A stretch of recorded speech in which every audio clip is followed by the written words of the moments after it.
Good morning all.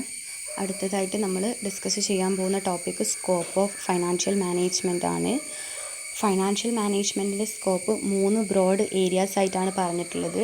Traditional approach, transitional approach and modern approach. Traditional approach means it is A narrow view ആണ്.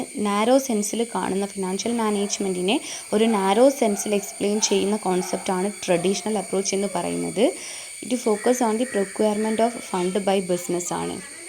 ഇത് മെയിനായിട്ട് 3 ഏരിയാസാണ് cover ചെയ്തിട്ടുള്ളത് ഈ ഒരു traditional approach. That is financial institutions and capital market, then financial instruments, then മൂന്നാമത്തേത് procedure and legal aspects of raising finance. So just fund procure ചെയ്യുന്നതിനെ പറ്റി മാത്രം ആണ് ട്രഡീഷണൽ അപ്രോച്ച് ഫോക്കസ് ചെയ്തിട്ടുള്ളത്. ദെൻ രണ്ടാമത്തെ അപ്രോച്ചാണ് ട്രാൻസിഷണൽ അപ്രോച്ച്. ട്രാൻസിഷണൽ അപ്രോച്ച് പ്രകാരം എഫ്എമ്മിൻ്റെ സ്കോപ്പായിട്ട് പറയുന്നത് day to day problems of financial manager in the area of fund analysis, planning and control ആണ്. അതായത് ഫണ്ട് അനലൈസ് ചെയ്യുക, അതിനെ പ്ലാൻ ചെയ്യുക, കൺട്രോൾ ചെയ്യുക, ഇതിലൊക്കെ ഫിനാൻഷ്യൽ മാനേജർ അനുഭവിക്കുന്ന ഡേ ടു ഡേ പ്രോബ്ലംസ് ആണ് ഈ ഒരു ട്രാൻസിഷണൽ അപ്രോച്ച് ഫോക്കസ് ചെയ്തിട്ടുള്ളത്. ദെൻ തേർഡ് വൺ ആണ് മോഡേൺ അപ്രോച്ച്. ഇതാണ് വലിയൊരു ബ്രോഡർ അപ്രോച്ച്, യൂണിവേഴ്സലി ആക്സെപ്റ്റബിൾ ആയിട്ടുള്ള ഒരു ബ്രോഡർ അപ്രോച്ചാണ് മോഡേൺ അപ്രോച്ച് എന്ന് പറയുന്നത്.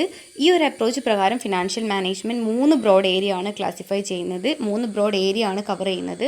That is investment decision, financing decision and dividend decision.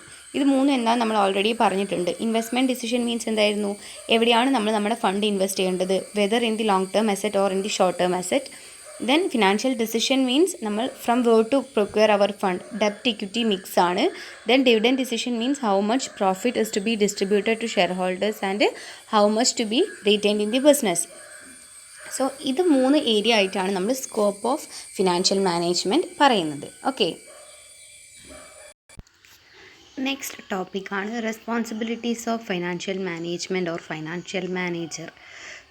ഇപ്പോൾ റോൾ ഓഫ് ഫൈനാൻഷ്യൽ മാനേജർ ചോദിച്ചാൽ നമുക്ക് ഈ ഒരു ടോപ്പിക്ക് തന്നെ കവർ ചെയ്താൽ മതി. ഓക്കെ, അപ്പോൾ എന്തൊക്കെയാണ് ഒരു ഫിനാൻഷ്യൽ മാനേജറുടെ റെസ്പോൺസിബിലിറ്റി അല്ലെങ്കിൽ റോൾ എന്ന് പറയുന്നത്? അയാളുടെ പ്രൈം റെസ്പോൺസിബിലിറ്റി എന്താണ്? ഫൈനാൻഷ്യൽ പ്ലാനിങ് നടത്തുക എന്നുള്ളതാണ്.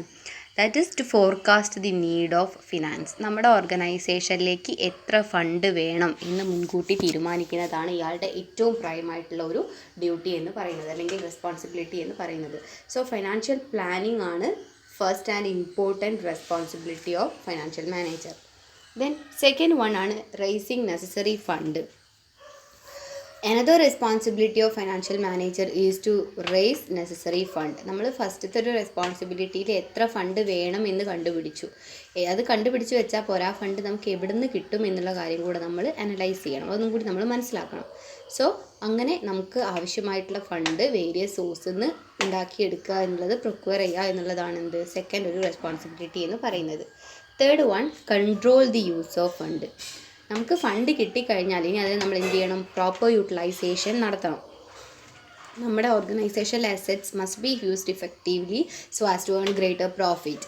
അസെറ്റ്സ് ഒക്കെ നല്ല രീതിയിൽ ഉപയോഗിച്ചാൽ മാത്രമേ നമുക്ക് എന്ത് ചെയ്യാൻ പറ്റുള്ളൂ? ഗ്രേറ്റർ പ്രോഫിറ്റ് നമുക്ക് കിട്ടുള്ളൂ. So asset must be effectively utilized. Then next, appropriation of profit.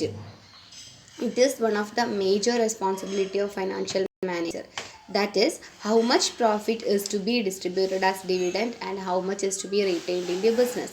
നമുക്ക് കിട്ടുന്ന പ്രോഫിറ്റിൽ എത്ര ഭാഗം നമ്മൾ ഓർഗനൈസേഷനിൽ തന്നെ വെക്കണം, അതുപോലെ അതിൻ്റെ എത്ര പോർഷൻ നമ്മൾ ഷെയർ ഹോൾഡേഴ്സിന് ഡിവിഡൻ്റ് ആയിട്ട് പ്രൊവൈഡ് ചെയ്യണം എന്നൊക്കെ തീരുമാനിക്കുന്നതാണ് എന്ത് അപ്രോപ്രിയേഷൻ ഓഫ് പ്രോഫിറ്റ് എന്ന് പറയുന്നത്. അതും ഫൈനാൻഷ്യൽ മാനേജറുടെ ഒരു ഇമ്പോർട്ടൻറ്റ് ഡിസിഷനാണ്, ഒരു റെസ്പോൺസിബിലിറ്റിയാണ്. ദെൻ നെക്സ്റ്റ് അതർ റെസ്പോൺസിബിലിറ്റീസ് ആണ്. അതർ റെസ്പോൺസിബിലിറ്റീസിൽ വരുന്നത് റെസ്പോൺസിബിലിറ്റി ടു ഓണേഴ്സ് ആണ്. ഓണേഴ്സിനോടുള്ള റെസ്പോൺസിബിലിറ്റി എന്തായിരിക്കും? ഓണേഴ്സിനോടുള്ള റെസ്പോൺസിബിലിറ്റിയിൽ അവിടെ ഒരു മിസ്റ്റേക്ക് ഉണ്ട്. ഒന്ന് നമ്മൾ കസ്റ്റമേഴ്സായി പോയി എഴുതിയത്, ഒന്ന് ഓണേഴ്സാണ്. അപ്പോൾ ആദ്യം റെസ്പോൺസിബിലിറ്റി ടു എംപ്ലോയീസിനോടുള്ള റെസ്പോൺസിബിലിറ്റി എന്താണ്? That is we should give necessary required or reasonable wages to the എംപ്ലോയീസിന് അവർ ചെയ്യുന്ന ജോലിക്ക് അവർക്ക് സാറ്റിസ്ഫാക്ടറി വേജ് നമ്മൾ അല്ലെങ്കിൽ സാലറി നമ്മൾ കൊടുത്തിട്ടുണ്ടായിരിക്കണം. അത് നമ്മുടെ ഒരു റെസ്പോൺസിബിലിറ്റിയാണ്. ദെൻ റെസ്പോൺസിബിലിറ്റി ടു ഓണേഴ്സ് എന്താണ്? നിങ്ങൾ അക്കൗണ്ടിങ് കോൺസെപ്റ്റൊക്കെ പഠിച്ചിട്ടുണ്ടാവും. Business and owner are separate ആണ്. ഓക്കെ. അപ്പോൾ ഓണർക്ക് അയാൾ ഇൻവെസ്റ്റ് ചെയ്യുന്ന ഫണ്ടിന് അയാൾക്ക് എന്ത് കിട്ടണം? മാക്സിമം റിട്ടേൺ കിട്ടണം. ഓക്കെ. അപ്പോൾ ആ ഒരു റിട്ടേൺ നേടിക്കൊടുക്കുക എന്നുള്ളതാണ് ഓണേഴ്സിനോടുള്ള ഒരു നമ്മുടെ റെസ്പോൺസിബിലിറ്റി.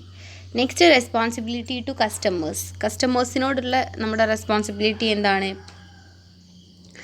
കസ്റ്റമേഴ്സിന് നമ്മൾ കറക്റ്റ് ടൈമിൽ എന്ത് ചെയ്യുക? ഗുഡ്സുകളൊക്കെ, സാധനങ്ങളൊക്കെ കറക്റ്റ് സമയത്ത് എത്തിക്കുക, അവരുടെ പേയ്മെൻറ്റുകളൊക്കെ കറക്റ്റ് സമയത്ത് നമ്മൾ കളക്ട് ചെയ്യുക. ഇതൊക്കെയാണ് responsibilities to customers. Then legal obligations. ഒരു ഓർഗനൈസേഷൻ ആവുന്ന സമയത്ത് അതിനെ സംബന്ധിക്കുന്ന ഒരുപാട് റൂൾസ് ആൻഡ് റെഗുലേഷൻസ് ഒക്കെ ഉണ്ടായിരിക്കും.